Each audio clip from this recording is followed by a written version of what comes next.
Hi, India gills പ്രേക്ഷകർക്ക് എൻ്റെ നമസ്കാരം. നാടകത്തിന് മുന്നേ എൻ്റെ കല എൻ്റെ ഡാൻസായിരുന്നു, നൃത്തമായിരുന്നു. നൃത്തം ഞാൻ ഒരുപാട് സ്റ്റേജുകളിൽ പ്രോഗ്രാമൊക്കെ അവതരിപ്പിച്ചിട്ടുണ്ട്. സ്കൂളുകളിൽ കലോത്സവങ്ങളിലൊക്കെ പങ്കെടുത്തിട്ടുണ്ട്. അതിനുശേഷം പിന്നെയാണ് കല്യാണം കഴിഞ്ഞു. പിന്നെ കുറേ കൊല്ലങ്ങൾക്ക് ശേഷം നാടകത്തിൽ വന്നു.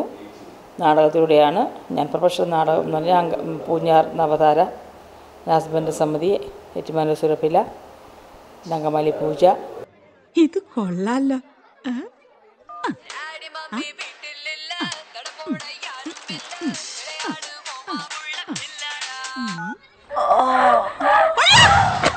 ഡാൻസ് കൊച്ചിലെ മുതലേ ഡാൻസ് പഠിച്ചു. അതിനുശേഷം പിന്നെ കല്യാണത്തിന് മുമ്പ് ഞാൻ നാടകം ചെയ്തിട്ടുണ്ട്. എൻ്റെ ഹസ്ബൻഡ് സമിതി തന്നെയായിരുന്നു. മാളം നാടകത്തിൻ്റെ പേര്.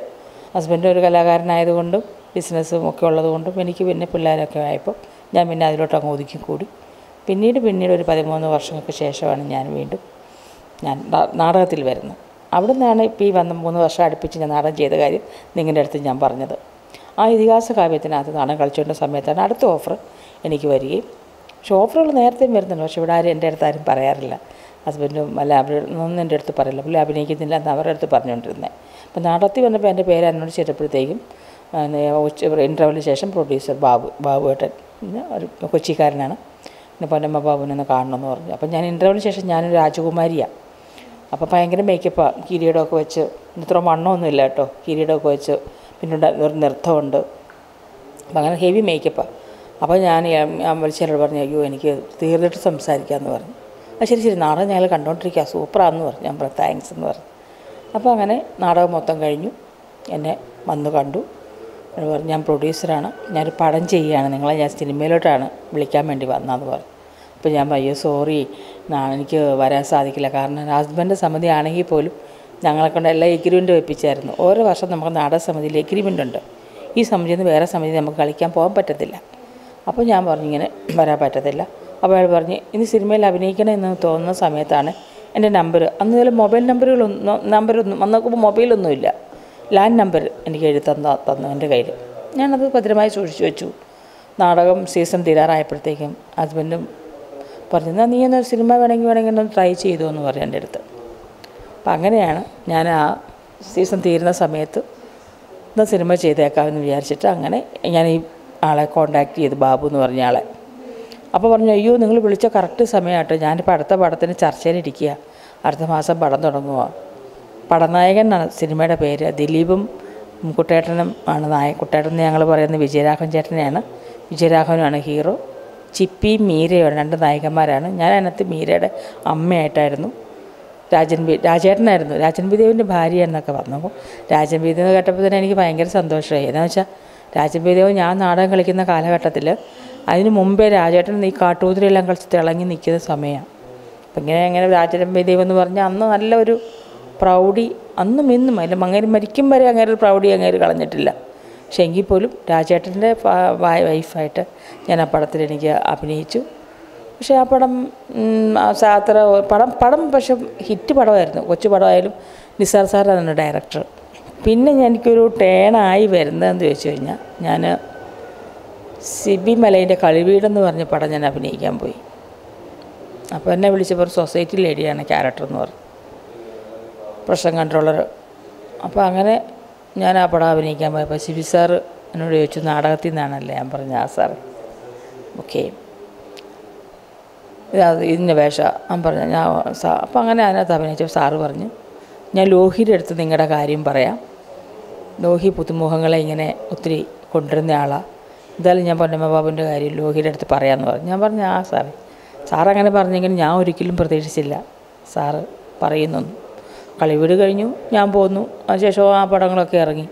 ഒരു സുപ്രഭാതത്തിൽ സിബി സാറിൻ്റെ എന്നെ വിളിക്കുന്നു. സാറ് മദ്രാസിൽ വിളിച്ച് പറഞ്ഞു ലോഹി ഷൊർണൂർ ഗസ്റ്റ് ഹൗസിലുണ്ട്, പൊന്നമ്മ എത്രയും പെട്ടെന്ന് ഷൊർണൂർ ഗസ്റ്റ് ഹൗസിൽ പോയി ലോഹിയെ കാണണമെന്ന് പറഞ്ഞു. അപ്പോൾ എന്നാന്ന് വെച്ച് കഴിഞ്ഞാൽ സല്ലാപത്തിൻ്റെ 100ാം ആഘോഷിക്കുന്ന സമയത്ത് ലോഹി സാർ സിബി സാറിൻ്റെ അടുത്ത് പറഞ്ഞു ഈ മമ്മൂട്ടിയുടെ ചേച്ചിയായിട്ട് അഭിനയിക്കാൻ ഒരാൾ വേണം, അതൊരു ന്യൂക്കമറിനെ നമ്മൾ നോക്കുക, ശരിയായിട്ടില്ല. അപ്പോൾ അത് ഇങ്ങനെ ഒരു ഉദ്യാനപാലകനാണ് പടത്തിൻ്റെ പേര്. അപ്പോൾ ആ ഓർമ്മ വെച്ചിട്ടാണ് എന്നെ സിബി സാർ വിളിച്ചത്, എത്രയും പെട്ടെന്ന് ലോഹിയെ പോയി കാണാം. അങ്ങനെ ലോഹി സാറിനെ പോയി കണ്ടു. ലോഹി സാർ ഇപ്പോൾ എന്നെ ഇങ്ങനെ നോക്കി, ഞാനിപ്പോഴും ഓർക്കും സാറാ നോക്കി നോട്ടമൊക്കെ. അപ്പോൾ എനിക്ക് ഒരുപാട് മുടിയൊക്കെ ഉള്ള സമയം. ആ മുടിയൊക്കെ ഇങ്ങനെ വെട്ടി സ്റ്റൈലൊക്കെ ആയിട്ടിരിക്കുക. ബാബുച്ചേട്ടനുണ്ട്. അപ്പോൾ സാറ് എൻ്റെ കണ്ണുകളിൽ നോക്കിയിട്ട് ചോദിച്ചു, ഇത്രയും കാലം ഞങ്ങളുടെ കണ്ണുകളിൽ നിന്ന് മറിഞ്ഞ് എവിടെയായിരുന്നു എന്ന് എൻ്റെ അടുത്ത് സാറ് ചോദിച്ചു. അപ്പോൾ ബാബുച്ചൻ പറഞ്ഞു, ഇല്ല സാറേ, അവൾ എന്നോടൊപ്പം തന്നെ ഉണ്ടായിരുന്നു എന്ന് പറഞ്ഞു. മുടിയൊന്നും ഇങ്ങനെ വെട്ടിയിടരുത്, ക്യാരക്ടർ റോളൊക്കെ ചെയ്യണം എന്നൊക്കെ പറഞ്ഞു. അപ്പോൾ ഞാൻ ചോദിച്ചു, സാറേ എൻ്റെ വേഷം എന്തുവാ എന്നിങ്ങനെ ചോദിച്ചു. പറഞ്ഞു, വേഷം മമ്മൂട്ടിയുടെ ചേച്ചിയാണ്. ഞാൻ എന്ത് മമ്മൂട്ടിയുടെ ചേച്ചി? എനിക്കെന്തോ തല കറങ്ങുമോ, ഞാനെന്തോ സ്വർഗത്തിൽ പോകുന്ന പോലെയൊക്കെ ഉള്ളൊരു ഫീലും ഉണ്ടായി. കാരണം മമ്മൂട്ടിയെല്ലാം അതുപോലെ നേരെ ഞാൻ കണ്ടിട്ട് പോലും ഇല്ല. ഒന്ന് മമ്മൂക്കയുടെ ചേച്ചി, കൊച്ചിൻ കനീഫ എൻ്റെ ഭർത്താവായിട്ട് പറഞ്ഞു, കോസ്റ്റ്യൂമിൻ്റെ അളവ് ബ്ലൗസിൻ്റെ അളവ് കൊടുത്തിട്ട് വയ്ക്കും എന്ന് പറഞ്ഞു. അങ്ങനെ അവിടെ നിന്ന് എന്നെ ഫിക്സ് ചെയ്യുന്നു. അപ്പം ഞാൻ നോക്കുമ്പോൾ നമ്മുടെ ഹരികുമാർ സാറാണ് ഡയറക്ടർ. അപ്പോൾ നമ്മുടെ മുന്നറിയിപ്പ് ഡയറക്റ്റ് ചെയ്ത് വേണുവേട്ടനാണ് camera, banner 7 arts, script Lohithadas.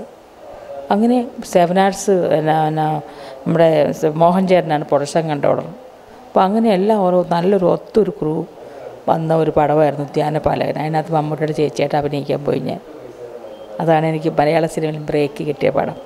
സംഭവിച്ചു. ഇനി പറഞ്ഞിട്ടെന്താ കാര്യം? ഇനി എങ്ങനെ ജീവിക്കൂ നാട്ടില്? ഞങ്ങളുടെയൊക്കെ മുഖത്ത് ഇങ്ങനെ കരിവാരി തേക്കണോടാ? അല്ല, ദൈവം, ഞാൻ എപ്പോഴും ആലോചിക്കും, എനിക്കൊരു ബ്ലെസ്സിങ്. ഇപ്പം ഞാൻ പ്രേക്ഷകർക്ക് എപ്പോഴും വിചാരിക്കും ഞാൻ സീരിയലിൽ നിന്നാണ് സിനിമയിൽ വന്നിരിക്കുന്നതെന്ന്. ഒരിക്കലും അല്ല കേട്ടോ. ഞാൻ നാടകത്തിൽ നേരെ സിനിമയിലാണ് വന്നത്. സിനിമയിൽ നിന്നാണ് ഞാൻ സീരിയലിൽ ചെയ്തിട്ടുള്ളത്.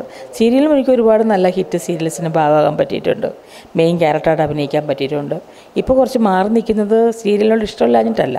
ഇപ്പോൾ കുറേ മൂവീസ് എനിക്ക് നന്നായിട്ട് അടുപ്പിച്ച് വരുന്നതുകൊണ്ട് അതിനുള്ള സമയം കിട്ടുന്നില്ല 10-15 ദിവസമൊക്കെ ഡേറ്റ് കൊടുക്കാൻ വേണ്ടി. പിന്നെ കഴിഞ്ഞ വർഷം ഒരുപാട് നല്ല സിനിമകളുടെ ഭാഗമാകാൻ പറ്റി.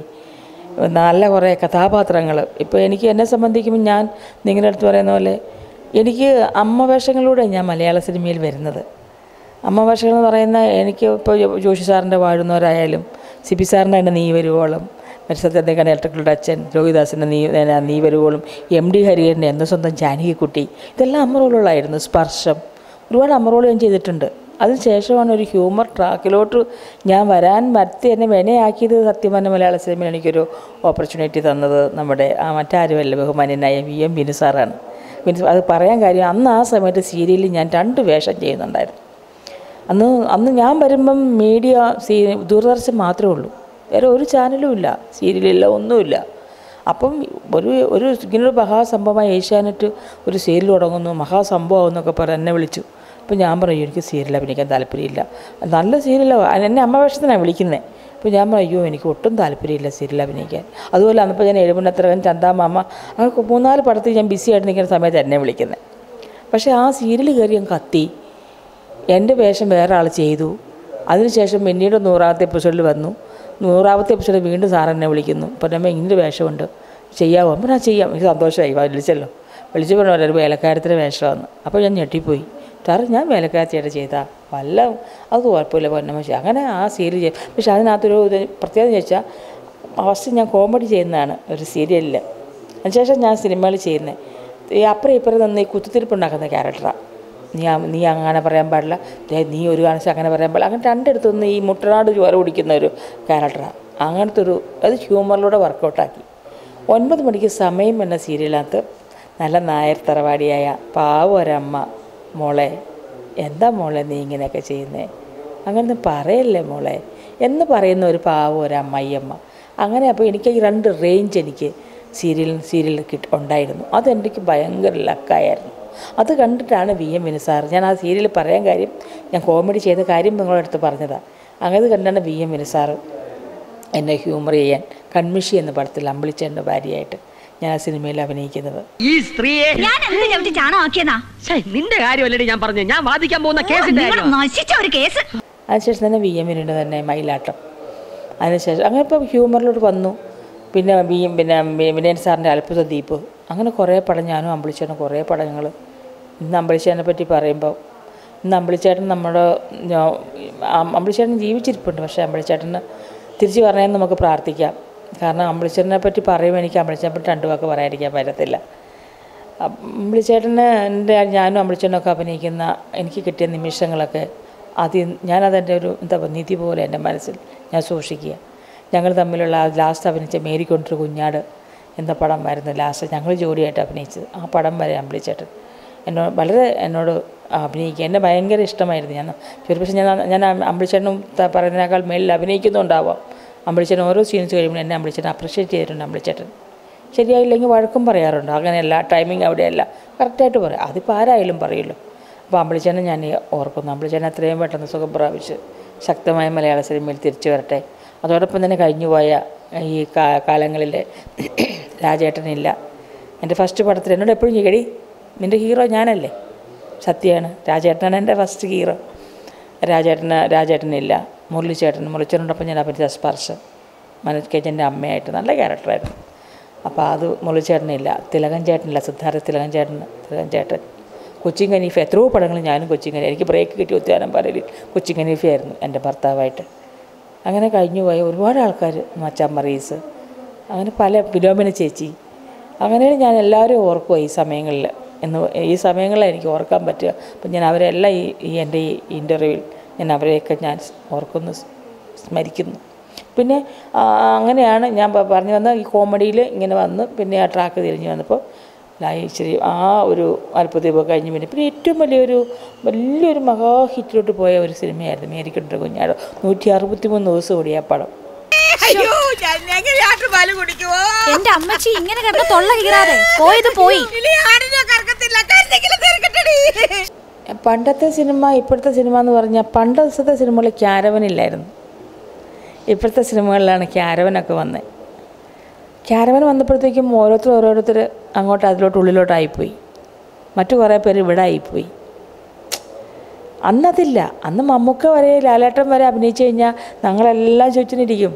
ഒരുപാട് വിശേഷങ്ങൾ പങ്കുവയ്ക്കും. നമ്മുടെ കുടുംബത്തിൻ്റെ വിശേഷങ്ങൾ അറിയും, മമ്മൂക്കയുടെ കുടുംബത്തിലെ വിശേഷങ്ങൾ അറിയും, മറ്റാരാണ് ദിലീപിൻ്റെ കുടുംബത്തിലെ വിശേഷങ്ങൾ അറിയും. ഒരുപാട് വിശേഷങ്ങൾ അങ്ങോട്ടും ഇങ്ങോട്ടും പങ്കുവയ്ക്കുമായിരുന്നു. ഇപ്പോൾ അതില്ല. ഇപ്പോൾ വന്നു കണ്ടു, ഹായ് ചേച്ചി എപ്പോൾ വന്നു, അല്ലേ ആ സുഖമാണ് ചേച്ചി, നമ്മൾ റോൾ ചെയ്തു, ആ ശരി കഴിഞ്ഞു പോയി. അതാണിപ്പോൾ സിനിമ.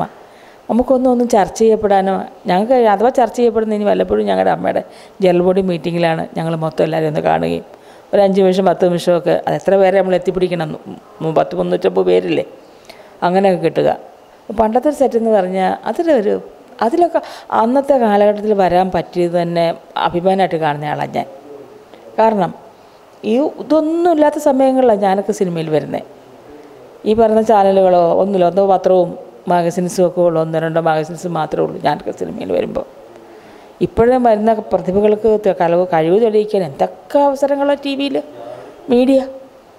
മീഡിയ തുറന്നങ്ങ് ഇട്ടിരിക്കുക. ആർക്ക് എന്തെല്ലാം റിയാലിറ്റി ഷോസുകൾ, ഡാൻസ്, പാട്ട്, ഇത്രയും പാട്ടുകാരുണ്ടോ ഈ ഭൂമിയിൽ, ഇത്രയും ഡാൻസുകാരുണ്ടോ ഈ ഭൂമിയിൽ. അപ്പോൾ അതുകൊണ്ട് ഈ കൂട്ടായ്മ എന്ന് പറയുന്നതിൻ്റെ അർത്ഥം എന്ന് പറഞ്ഞാൽ നമ്മൾ ഒരു പഠനത്തെ അപേക്ഷിച്ച് ഇപ്പം അത്ര ഇല്ല എന്നുള്ളതാണ് എൻ്റെ അഭിപ്രായം.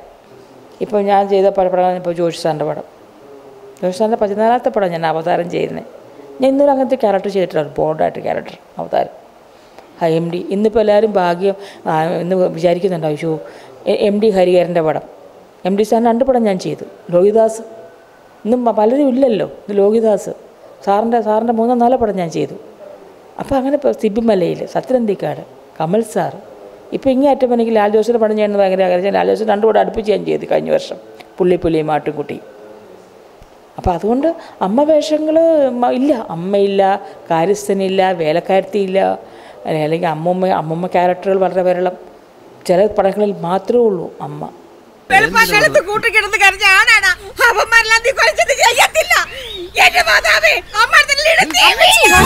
23 വർഷമായി ഞാൻ സിനിമയിൽ വന്നിട്ട്. 23 വർഷമായിട്ട് ഞാനിങ്ങനെ പൊയ്ക്കൊണ്ടേയിരിക്കുന്നു. ഓരോ വർഷം ചിലപ്പോൾ കുറച്ച് പടം ചെയ്യും, ഓരോ വർഷം കുറച്ച് കൂടും. അപ്പോൾ അങ്ങനെയൊക്കെ പോകുമ്പോൾ ഞാൻ വളരെ ഈ ജന്മം ഞാൻ ഹാപ്പിയാണ്. വളരെ അഭിമാനമാണ്, വളരെ അഭിമാനമാണ് എന്നേ ഞാൻ പറയുള്ളൂ. ഇനി ഇറങ്ങാനുള്ളത് കൊച്ചിൻ്റെ പടം നക്ഷത്രങ്ങളായിരുന്നു. അതുപോയി ഇതിനിടയിലൂടെ ഞാൻ പറയും, നിങ്ങളെല്ലാവരും പ്രേക്ഷകരെല്ലാവരും പോയി തിയേറ്ററിൽ കാണണം. നല്ല സബ്ജക്റ്റാണ്. പണ്ട് നമ്മൾ സർക്കം പരിണയം ഒക്കെ പോലുള്ള ഒരു പടം, അങ്ങനത്തെ ഒരു ആറ്റിറ്റ്യൂഡാണ് പടം. മോള് ഫസ്റ്റ് തൊട്ട് ക്ലൈമാക്സ് വരെ ലീഡ് ചെയ്യുന്ന ഒരു ക്യാരക്ടറാണ്. എൻ്റെ മോൾ ആദ്യമായിട്ട് അഭിനയിച്ചതല്ലേ, അപ്പോൾ നിങ്ങളെല്ലാവരും തിയേറ്ററിൽ പൊന്നം ചേച്ചിയുടെ മോളല്ലേ, നമുക്കൊന്ന് അറിയണമല്ലോ എങ്ങനെയുണ്ടെന്നൊക്കെയാണ്. നിങ്ങൾ പോയി എന്തായാലും കാണാതിരിക്കില്ലെന്ന് എനിക്കറിയാം. എല്ലാവരും പോയി തിയേറ്ററിൽ പോയി പടം കാണണം. കാരണം അറിയാത്ത ആൾക്കാരുണ്ടെങ്കിൽ അവരോട് പറയണം, എല്ലാവരും തിയേറ്ററിൽ പോയി പടം കണ്ട് വിജയിപ്പിക്കാൻ പറയണം. കുരുത്തം കെട്ടണം എന്ന് പറഞ്ഞൊരു പടം, അത് ഞാനൊരു പുതുപ്പണക്കാരത്തി അച്ചായത്തിയായിട്ടാണ്. ഡിഫറെൻറ്റ് കഥാപാത്രമാണ്, ഒന്നും ഒരേ ലെവലിലുള്ള വേഷങ്ങളൊന്നും ഞാൻ ചെയ്യല. കാരണം ഓരോ പടങ്ങളും ഞാൻ ചോദിക്കും, പക്ഷെ എനിക്ക് എന്നെ അങ്ങനെ ആരും വിളിക്കാറുമില്ല. ഓരോ പടത്തിലും ഗെറ്റപ്പിലും എൻ്റെ മേക്കപ്പിലും എൻ്റെ കോസ്റ്റ്യൂംസിലും എല്ലാം മാറ്റം ഉണ്ടാവും, ഡയലോഗ്സിലും എല്ലാം. ഇപ്പം ഞാൻ കുരുത്തം കെട്ടതിനകത്ത് ചട്ടയമുണ്ട് ഒരു അച്ചായത്തി ക്യാരക്ടറാണ്. ജസ്റ്റ് മലയാളത്തിൽ പറഞ്ഞൊരു പടമുണ്ട്, അത് ഇറങ്ങാനുണ്ട്. 6 എന്ന് പറഞ്ഞൊരു പടം ഇറങ്ങാനുണ്ട്. അവർ 20 എന്ന് പറഞ്ഞൊരു പടം ഇറങ്ങാനുണ്ട്. ഇപ്പം ഞാൻ ചെയ്തുകൊണ്ടിരിക്കുന്ന ഉത്തര ചെമ്മീനൊരു മുക്കൂത്തി ക്യാരക്ടറാണ്. നിങ്ങൾക്ക് ആർക്കെങ്കിലും എന്നെ സങ്കല്പിക്കാൻ പറ്റുമൊരു മുക്കൂത്തിയായിട്ട്, ദേഹമെല്ലാം കറുപ്പിച്ച് മുറുക്കി തുപ്പി എല്ലാം അങ്ങനത്തെ ഒരു ക്യാരക്ടറാണ്. ഞാൻ ക്യാരക്ടർ ചെയ്യുന്നതിന് എങ്ങനെ മേക്കപ്പ് ചെയ്യാൻ ഒരുങ്ങുന്നതിനും എനിക്ക് യാതൊരു കുഴപ്പമില്ല. ഞാനതൊക്കെ പഠിച്ചത്, എനിക്കിഷ്ടമാണ് ചെയ്യാൻ. വെറൈറ്റി ഒരു മുക്കുത്തി അൻസിബയുടെ അമ്മയായിട്ടാണ് ഉത്തര ചെമ്മീനിൽ അഭിനയിക്കുന്നത്. ഇപ്പോൾ ചെയ്യാൻ പോകുന്ന പടം ഇപ്പം ചെയ്തുകൊണ്ടിരിക്കുന്ന ബെന്നി ആശംസയുടെ പടം. പറയാൻ ഒരു കാരണം കൂടെ, എൻ്റെ സ്ക്രിപ്റ്റ് എൻ്റെ ഒരു ഗുരുനാഥനാണ്. എൻ്റെ ഫസ്റ്റ് നാടകത്തിൽ എന്നെ കൈപിടിച്ച് കൊണ്ടുവന്ന PS കുമാരേട്ടനാണ്. ചരിത്രക്കാരനാണ്, എൻ്റെ ഹസ്ബൻഡിൻ്റെ ഫ്രണ്ടാണ്. കുമാരേട്ടൻ്റെ അതിനു മുമ്പുള്ള ഭർത്താവ് ഉദ്യോഗം, ഹരിഹരൻപിള്ള ഹാപ്പിയാണ്, കുറേ പടങ്ങൾ ഞാൻ അഭിനയിച്ചിട്ടുണ്ട്. ഇപ്പോൾ അതിനുശേഷം ലാസ്റ്റ് ഇപ്പോൾ ചെയ്ത പടമാണ് ഉത്തര ചെമ്മീൻ. അതിനുശേഷം പിന്നെ ഞാനിപ്പോൾ കമ്മിറ്റിരിക്കുന്ന പടം അന്യർക്ക് പ്രവേശനം ഇല്ല എന്ന് പറഞ്ഞ പടമാണ്, ജയകൃഷ്ണൻ്റെ പടമാണ്.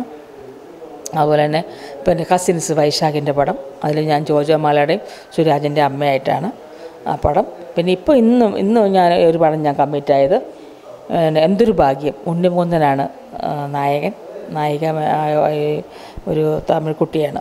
അതിനകത്തൊരു മധുര ക്യാരക്ടറാണ്. ഇത്തിരി ഒരു അടിച്ചുപൊളി അമ്മയാണ്, ഒരു സൊസൈറ്റി അമ്മയാണ് ഞാൻ അതിലായിട്ട് അഭിനയിക്കുന്നത്. അപ്പോൾ നിങ്ങൾ കഥ പറഞ്ഞ എൻ്റെ കഥാപാത്രം പറഞ്ഞപ്പോൾ തന്നെ നമുക്കൊരു പുതുമ തോന്നിയില്ല. എല്ലാം പുതുമ ഇങ്ങനെ വളരെയധികം ഡിഫറെൻറ്റ് കഥാപാത്രങ്ങളാണ് ഇനി ഇറങ്ങാൻ പോകുന്നത് എൻ്റെ ഈ പടങ്ങളെല്ലാം.